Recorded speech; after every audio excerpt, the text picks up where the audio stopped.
This was like an inaugural year for this Comic-Con, and they really got a lot of good headliners, nice celebrities, good panels, and I like that they spotlighted the Back to the Future. It's something not very common, but it's super popular, and it was a nice touch.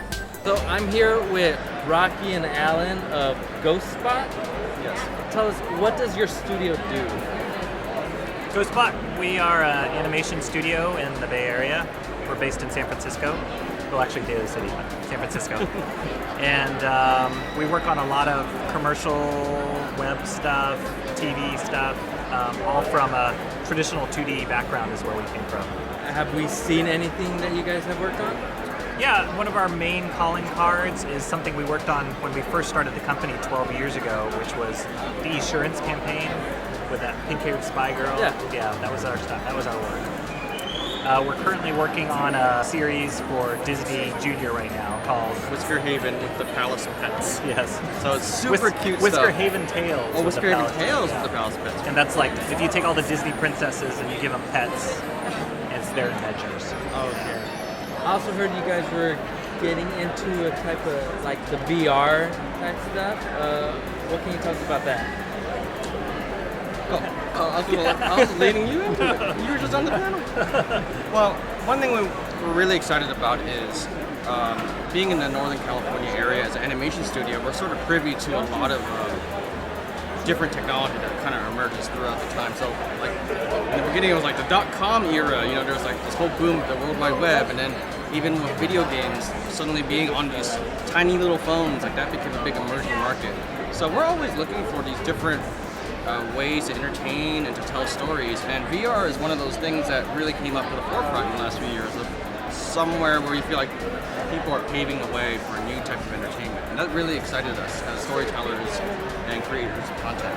I think, like Alan said, being up here in Silicon Valley, you're privy to that, what's the next new thing. Right. And a lot of work we do, and a lot of our peers in the animation industry, they're doing the Hollywood thing, which is cool, movies, television, films, but that technology component is really what makes us being up here, we think, really special, and we love it. We love that, like, inventing, blazing your own path, being in that position, so that's why we want to step into the VR market.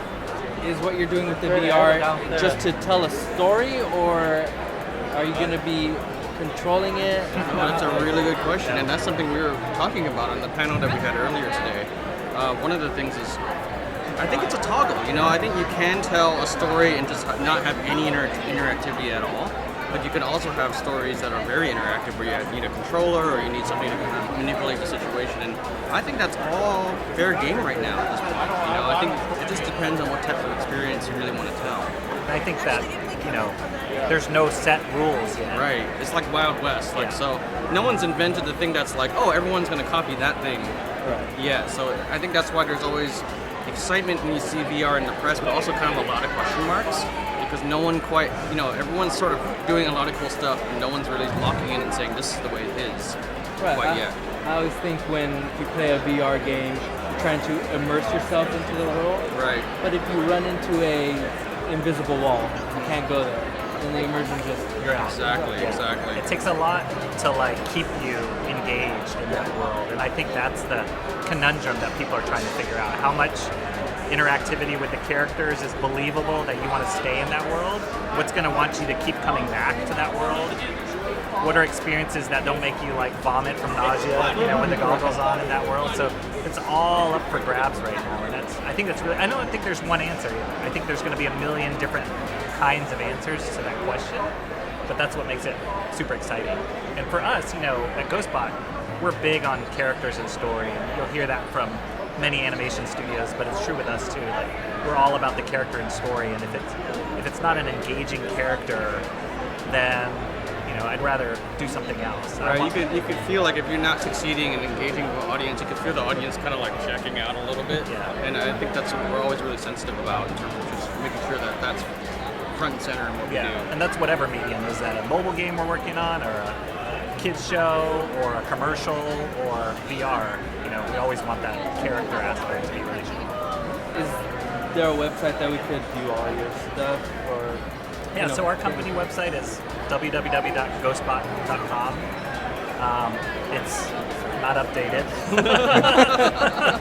But you can view some of our stuff on there. It's guiltily not updated. It's one of those things where if you're working like crazy and super busy, you don't have It's time one to of the update things on it. the bottom. You're right. And then once you're like free, you're like, I should really update that website. But you can find us on Facebook too. We post a little bit more frequently on Facebook, and we usually have links for current projects or stuff that we're working on. Yeah. Well, thank you. Really informative. Hope to see more of this in the future. Thanks. Sorry, did we start pivoting like this? Blocking the line.